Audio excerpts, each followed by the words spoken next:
All right, so today's video, we are going to be watching a Gold 1 tank on PC playing Ramattra. They say, this game, I was coming in with high spirits after having a 4-game win streak, and this being my rank up game, I was under pressure. But this match turned out to be a lot harder than it initially seemed. Throughout the game, I felt like I was doing the best I could as a tank, apart from my position, in which I believe can be pretty horrendous sometimes. Well, that will be a part of the problem. Everyone else seemed to struggle against their comp. Towards the end, I won't lie, we started falling for the bait they left out for us multiple times, and if any time I feel my DPS may have been struggling to keep up with my aggression. Aside from some minor mistakes, I feel like my team was holding me back a little bit, as I ended up with almost twice the amount of damage as the second highest damage on my team. I would love to know what your opinion is and what I can improve, or where I can improve on Ramattra, or just tank in general. Okay. It's an interesting one because, like, obviously you get the aspect of where they feel like their teammates are holding them back, which is obviously a absolute classic that we've dealt with before. You know, we'll just have to see. That's it. Let's just see how it goes. All right, let's do it. Just remember, sometimes, and this just kind of goes with, like, tank damage in general. Tanks can farm damage a lot more frequently than technically a DPS can if there's a constant uptime. So, like, if you're running at them right now and you see that they're on Ryan and Brig, you're going to farm a lot of damage here, right? You're not going to get any kills, but you're going to get some damage farm. So,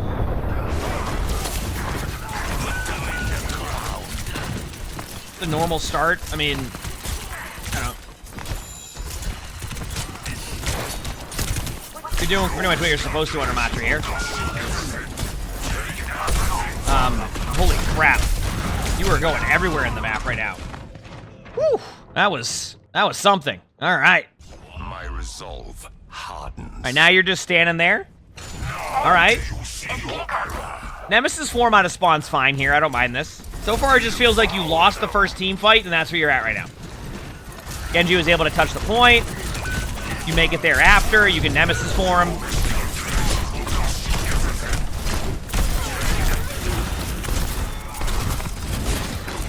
Good heals by your support. So far, everything's normal. I do want to pause for a second, though, because you mentioned, like, oh, you have double the damage of the second DPS. I want you to remember moments like this, where when you run in, like, this is not really a one-team fight for the most part, and your Genji was the one that goes in there and was basically, your Genji goes in there and is deflecting and trying to get to the point. So remember these moments where, like, sometimes you want to really hard focus on, like, what the damage numbers look like on the scoreboard, but there's moments like this, right? There's moments like this where you go in there and you farm a bunch of damage, and, like, you're going to gain, like, 1,500 damage in comparison to your Genji, who went to the point to open up the opportunity. So, you know, sometimes be careful of, like, scoreboard watching the damage too much, because there's a lot that can happen there. What's the number one tank right now? I play whatever you want. It's if you want to go true meta, you probably just go Mauga, but there's no promises you get the same teamwork you would get. All right, so now you're settled now, okay? Had a rough first point. It happens so much in Overwatch. A rough first point does not mean the game's over by any means. So,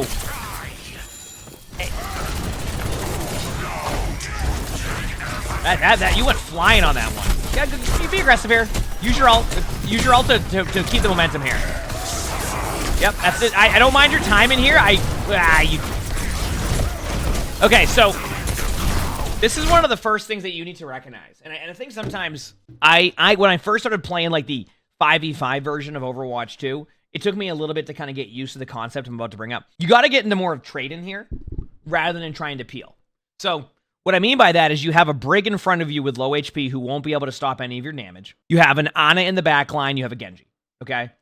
So instead of, like, going in with your ultimate to try to pressure their backline to be able to trade out or just basically straight up win the team fight, your reaction is to turn around and go for the Reinhardt. At a certain point, you need to understand that we're pretty far away from how it used to be with, like, the tank style, where in Overwatch 1, in that 6v6 style, a lot of the initial reaction was to peel, because you had a lot more opportunity to survive that. Nowadays, it's more about trades and recognizing when you can go and win a team fight rather than it is trying to save your teammates. Like, you pop your ultimate there, what's the Ryan gonna do? They're gonna kill one of your teammates, and they're gonna hold their shield up, and you're gonna get no value. Which it seems like that's what's about to happen here. Obviously, you know, they could heck up and not kill you, but you had a free kill on Brig.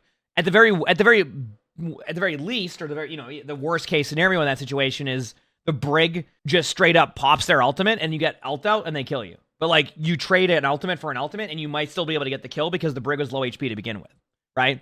Now your Genji in the backline has more opportunities. So I just want to get people in that mindset. When you're playing tank, there's two things you need to think about. Yes, protecting your team, but also being able to trade out and get kills in the backline. And if you miss out on those opportunities, that's where you kind of get this snowball and don't get back into the game. But we'll see what happens. Your teammates still might be able to take this. So, good cleanse.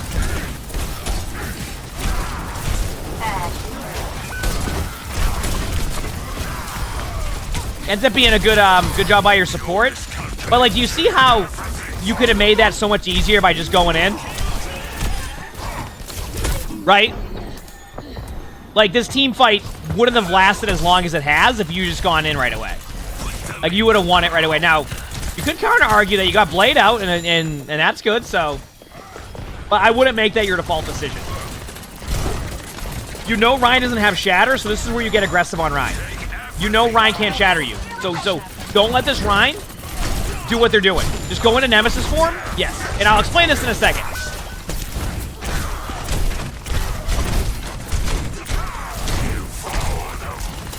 Okay. So we'll pause for a second. And this is a good thing to look at. Do you notice how that Reinhardt was able to go into your backline and make a kill? If you go into Nemesis form right away against that, you're going to have the other team have to be able to force ultimates, so the Ryan has to back away. So that play should never happen at that point. Just to kind of showcase that, the Reinhardt goes in and gets a kill on your Juno. Now, you still might win the team fight. You might not. But the point I'm making is that we don't want it to happen to begin with. So when you know that their Reinhardt just shattered the previous team fight, the best thing you can do now is you can pressure that Reinhardt until you think they're going to have their shatter again. So don't give that Reinhardt too much free space there and try to poke them out with like your left click. It's going to take you a bit as you get through that armor to be able to even have a chance to do anything to Ryan, and they're going to put their shield up. So put a little bit more pressure on that Ryan at that point when you know they don't have the ability to make a play on you except charging you into your own team. I basically think be willing to go make more plays on Ryan when Ryan ends up in that position. If your Ryan has Shatter, then you play it differently because you have to kind of counterplay how they're doing it, but that's where I would start in that situation. That's where I would start. Anyway, hope that was helpful.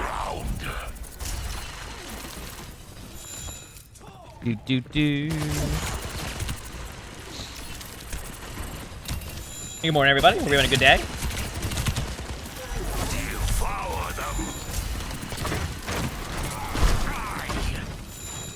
Now, Ryan's close to Shatter, so now you would play it differently, right?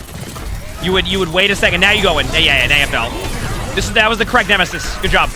Once you recognize the Brig's out of position, then trying to block Shatter or deal with Shatter at that point becomes your last priority. You might still be able to turn this. Yeah.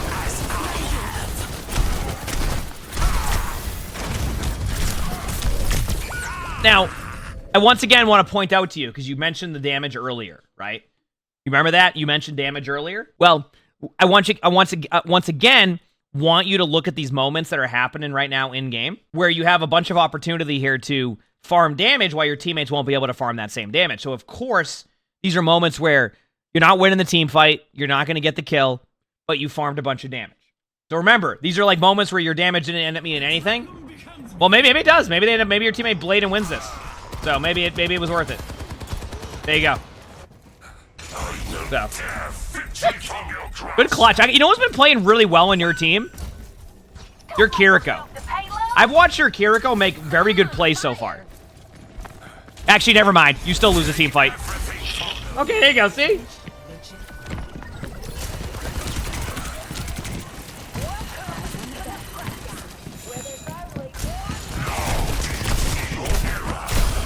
Good reaction. Yeah, you can be a little bit aggressive here for now. Yeah, I don't mind this. There you go. I would let the doors close. I'll explain this in a second. Okay.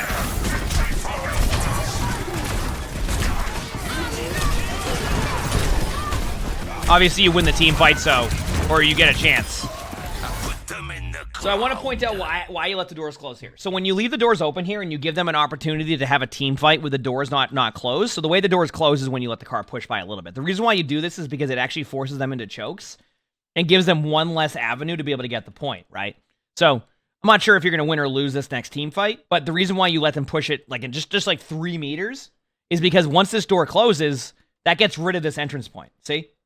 So sometimes while holding close is really good, what you do is you just let the cart go to like here. This will close, and now their only entry points to the point are either through here or through here, right? So you force them into a choke. This gives them a third option and allows them to basically take a team fight from a good opportunity. So normally, maybe they would, they'd have to like nano the Rhine out of one of these small hallways. Now they can just go down main right here and nano someone, or vice versa. They could give it to Genji or someone, right? So I'm just noticing these little things here that can be helpful. Your Ramattra play's been pretty good. It just hasn't been like terrible.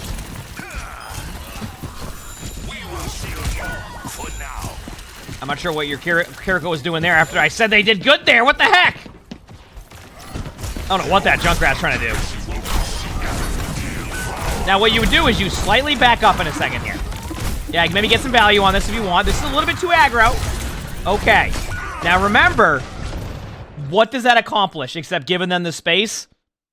Now they're going to have basically the ability to get the cart to about here before you can re-engage. Instead, if you can back up here and have a better team fight, like, there's no point to get that kill. That kill's not going to... If the kill is going to get you killed, it's probably not going to go well for your team. Obviously, that is a very situational situation. Like if your Genji ends up being in their backline and trades out there, it's a little bit different than when your tank runs in and they're running the Reinhardt, right? So, I want you to, once again, take note of where your next engagement point's going to be. I guess it also depends if your teammates pop off. All right. Now, out of curiosity, chat, as we move up here, where is the next engagement point happening? Does anybody remember where I said the next engagement is going to happen? You see what I mean? A lot of this stuff becomes pretty, like, you can kind of predict where the cart's going to end up going to because of where your team kind of hecked up. So while you're getting picks, once you lose your Ramattra, the Reinhardt now has free reign. So even if your teammates have a 4v3 there, it becomes a lot more difficult for them to be able to kind of hold that space.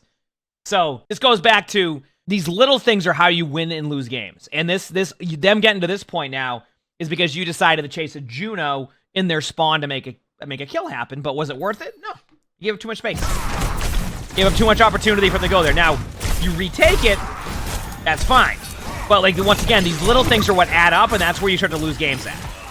Right? And it's things that I try to focus on too, because like sometimes I'll be playing a ranked game and I'm, all the stats are there and chat sees the scoreboard and they're like, dude, like, what do you mean you could have done this and this? It's because like I try to look at some of those little things that you can improve on, and that's where you improve, right?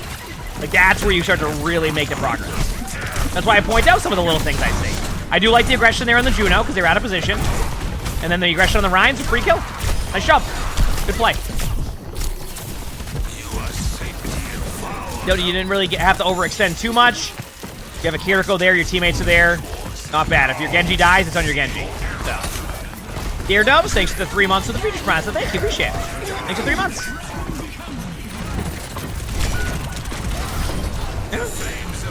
And ults out early. Okay, so now you need to start recognizing that you've lost multiple teammates, right?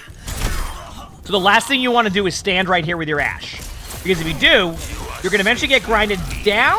Kiriko TP's in though, so maybe, but be careful of this.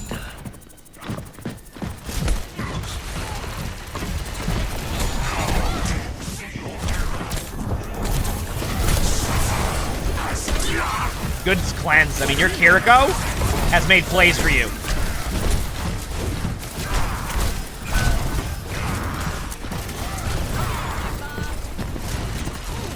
I also want to point out, it's okay to go defensively sometimes.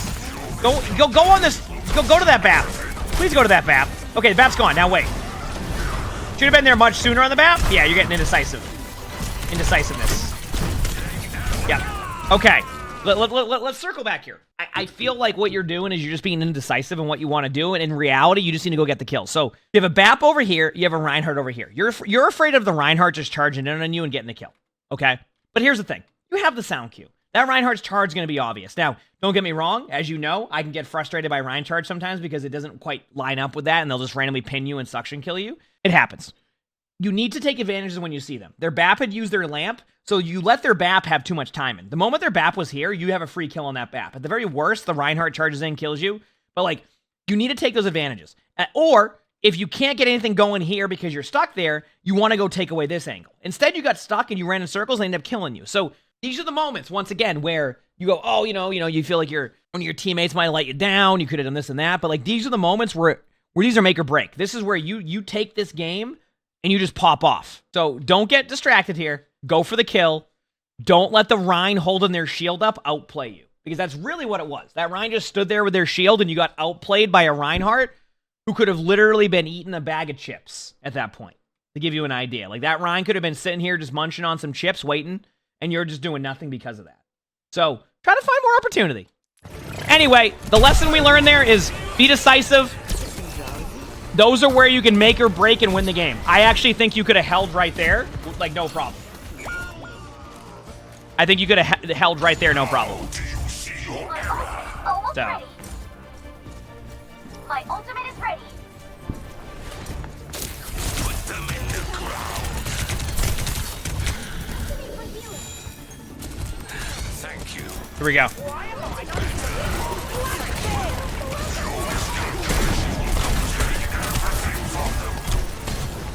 Good orbit by your teammate. Nice. I mean, they got off the point. Not bad. So, one thing I do want to point out in this situation, because I think it can be really helpful, and I want you to take a look at where that cart ended up being at, right? So let me just skip ahead here for a second. So this is where the cart ended up getting to. The difference in this game is you could have stopped the cart right here with good decisiveness. You probably stopped the cart right here. Okay? Like it would have been here. The distance to go would have been to about here. Okay? So you would have been able to stop right here. Instead, the cart gets to here. Now the question is, will that be the make or break into why you lose this game? I just want to point out the difference there on where you were. Now let's go see how it goes. All right, good start by your Zen.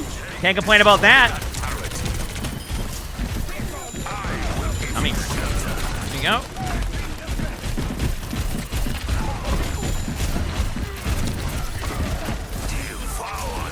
All right, put pressure on that Rhine now. Especially when you see the Rhine discorded, that's where you want to get moments. So next time that Rhine peeks you and is discorded, I want you to just like legit go into Nemesis form and don't give that Rhine any value. Actually, I'd go in now. Yeah, this is the correct timing. Good job. Good timing in general. Free kill on Lucio. Make sure to ping the Lucio there. I think you could have given your teammates a little bit of information on that one. A little bit. Devour them. You are safe with me. Here we go.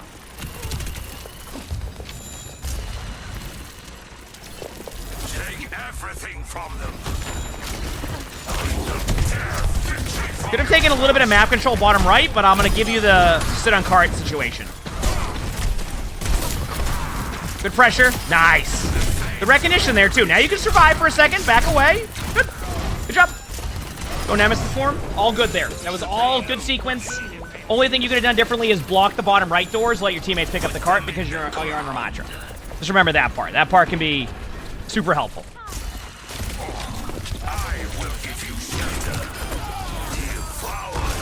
Not bad at all. Nice play.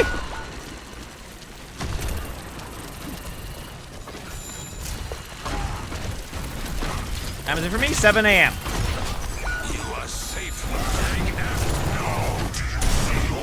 Now remember, go for the Rhine. They're discorded. Do not let that Rhine. Yeah, okay. Smart play. You made the right decision. There's a world where you actually kill the Rhine there, but like, yeah, you were also discorded, so let the Rhine play to live there. You have your ult coming up. Remember, they have walls. Walls are like 15 seconds. So just remember that. Walls are like 15 seconds.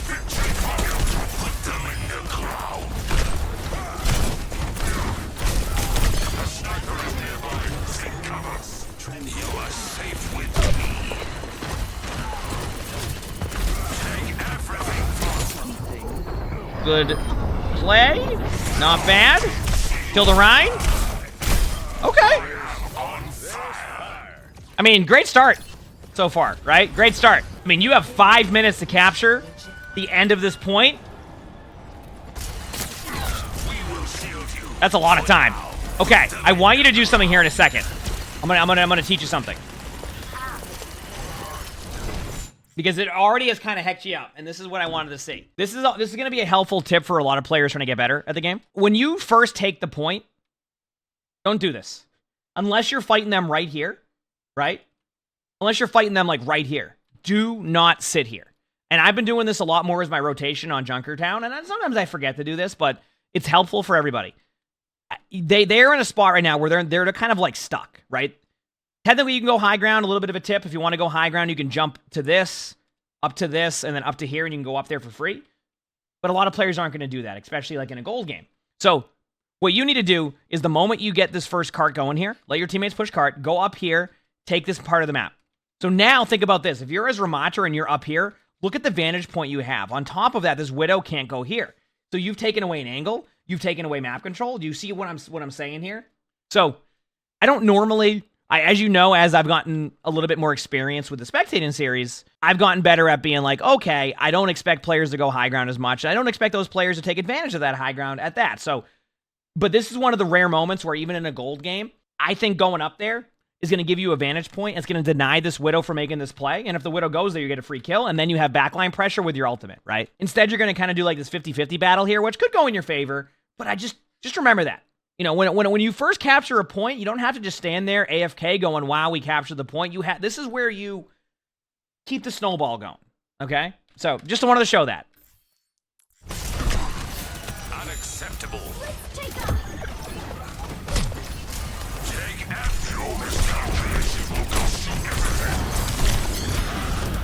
You always have to take the high ground? No. But do you see how much easier it is for like the Ana to look at you there and Ana grenade you? Like you go for this aggressive play, but why not take that aggressive play from a much safer approach while also denying map control, right? The way they're going to have to react to you so differently if you make that type of style. Now they got the map control. Now they have the doors closed there. Now it's on you to have to break out of this choke, right? So we'll see how it goes. In theory, you should win this, right? In theory. Now you're turning.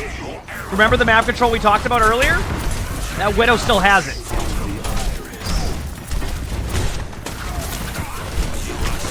You can ult this. That peel's fine, by the way. They weren't close enough to you. Good play by their team. Just a good play. This is why also I want to see you try to take that early team fight because it can be a little bit of a struggle, right? Do you see how it's been a little bit of a struggle? See? You don't think you've seen any block usage? I think it also depends on how much damage you're taking. Like, a lot of the block damage, I mean, they blocked right there. Like, it's also Much better. I feel like the how much you use your block can also be, like, it can depend on the rank, too. Like, the amount of damage you'll take, the angles you'll take. Like, I have to spend the majority of my Ramattra gameplay blocking. Straight up. Like, I have to spend most of the gameplay blocking because I'm just taking too much damage. But in a gold game, as you can see, like, you're not getting bursted down as quickly. So could there be more blocks? Yes, but I'm not going to, like, sit there and require it either. Now, I want to point something out, by the way, chat. Remember earlier, right? The game was already won at this point, right? So if you had made that aggressive play earlier, so keep this in mind. Let's circle back to where you mentioned, like, you have more damage in your teammates, this and that. If you had made that aggressive play earlier and more than likely win on that aggressive play, game's already over. Do you see the difference here? How, like, the little things can, like, add up when you're doing this? This game's already over because you've already pushed the cart past where you would have needed to win it. Now, I don't know if you end up winning this game or not, but do you see what I'm talking about? Where that one team fight where you became indecisive and you had the opportunity to really just take the team fight and win? You didn't do that. Ended up being the first one to go down, and now this cart is at where you would have won at if you had just made that play. And it's not, I just don't guarantee you make that play, but I liked your chances. I liked your chances. Put them in the ground. You almost got I'm moving the payload.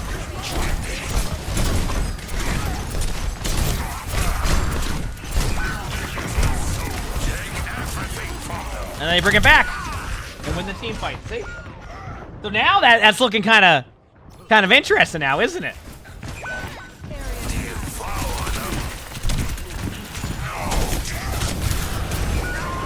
Uh-huh. All right, now your team's just feeding. Like regroup there. Stop trying to force kills. Like, the worst thing you can do right now is give them any... It's at 1 p.m.? Okay, perfect, thank you. It's not worth... Oh, yeah, go bottom right. Bottom right. Bottom right. Yeah, even if your teammates decide they don't want to go with you. Bottom right. Bottom right. And the reason why is because the Reaper's been bottom right every single... Or right around the corner here every time. So you're gonna, okay. You want to take away their angles. They haven't proven they're willing to take that angle yet outside of a Widowmaker playing there. I want you to understand that there's multiple routes. And the way that they're playing is very predictable because they're going to the same spots over and over again. So it's on you to make those adjustments. You know what I'm saying? It's on you to make those adjustments.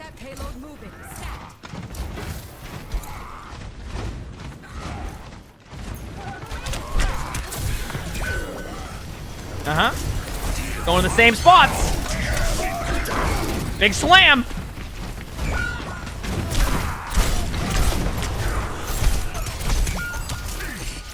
And let me show you the difference there, by the way, too. Rather than that Reinhardt trying to commit to more kills there, the Reinhardt charges out to survive. Remember earlier when you were in a similar spot, when you pushed into their spawn and died to their Juno, which then gave them a little bit of map control? Once again, it's the little things. Thank you. Take everything from them. I will give you your miscalculations. Okay, so how many times are you going to run it down to the left side? Right? Like, how many, like... Alright, force out a bunch of ultimates.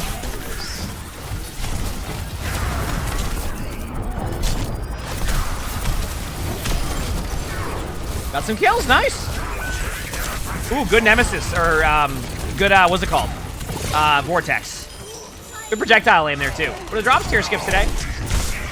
Being aggressive. Gotta give credit to that Ryan. Big slam. Free kill on Ryan. Nice.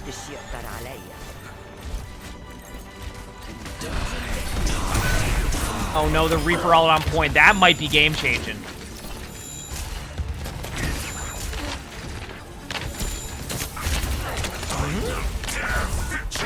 Uh-oh. You have no supports now. Oh, your Vortex got slept. That might be it. I think you might be dead on point. Okay, so this is amazing because we can now... let's see how this goes here with your Genji who might have Nano Blade if your Ana's there. I don't think your Ana's actually there. Damn. So you lost the game. So let's just like... go back a little bit here. So let's go back to this, right? Let's go back to this because you spent... You know, you mentioned like, okay, your teammates let you down, like, you know, you had more damage, etc. But this kind of circles back as to why I wanted to show you the little things, right? Because, listen, you can sit there and say, oh, my teammates didn't play up to, you know, to the level that I would like. My teammates didn't do this. My teammates didn't do that, etc. Right? Let's talk about that, okay? Listen, you're going to have games like that. You're going to have every single game in Overwatch you're going to play, even at the highest level, one of your teammates will make a mistake in game, and it happens, right? It happens. You go from there. But I wanted to pinpoint to you opportunities where you had the opportunity to win the game. You didn't take that opportunity. The extra 20 meters they pushed, right? They pushed it an extra 20 meters. That's the difference there. So we circle back, right? We circle back to when you were able to go and like win the game at that corner there. That would have won the game for you because you would have came back here, had an attack, more than likely won the team fight, and then that's the game. Right now, obviously things can change if like they, you know, the other team plays differently because they have to because of the way the card is. But that's why I want you to see how the little things add up and you end up losing the game because of that, right? That's why I want you to focus on what you can improve on, and that's what you have to do. So let's go back here. One, I want to see you take more Nemesis form opportunities, because if a Reinhardt is in front of you without an ultimate and they don't have anything that can really kill you, take advantage of that. That Reinhardt's going to have to back up the majority of the game, which creates enough space for your team. So that's the first step. So you got to work on that. Number two, and this is going to be the most important part for you, you need to start taking map control and recognizing when you have opportunity to make plays. As I've always said, try to play to win, not play and not to lose. So, and there was moments where you could have pushed the BAP and killed him. You could have went and taken high ground, denied the Widow space, and then did a backline pressure play, which would have forced out probably 3 ultimates. Do those things, you're going to win games. But that's going to be the difference maker between like when you start to climb to your next rank. I don't see this and think there's like your mechanics are lacking in certain areas. Like, you were fine. I saw good projectile aim out of you on your left clicks. I saw good Nemesis form aim. Obviously, you're going to miss your shots from time to time, but this is where you're going to make or break your gameplay. So just do what I said on that one, and I think you'll start to climb. You don't have to do that. It's just I think if you start taking advantage of opportunity when you're playing, you're going to probably win a bit more, because that was the difference maker in this game. That was it. That was the difference maker. You having more damage than your other DPS. Game was already won if you did it the right way on the first half. So that's it. Clean that up, and I think you'll climb. Yeah, you can definitely climb. You got this. You absolutely got this. If you like this video, make sure to hit the like button, subscribe to all 3 YouTubes if you haven't, leave a comment, all that helps. If you want to submit your own Spectating, look in the description below. You see my Discord, that's where that is. We also record these live on stream. You can see the Twitch tab below the webcam, also stream on YouTube, so stop by if you haven't. With that being said, I hope you all have an amazing day/night.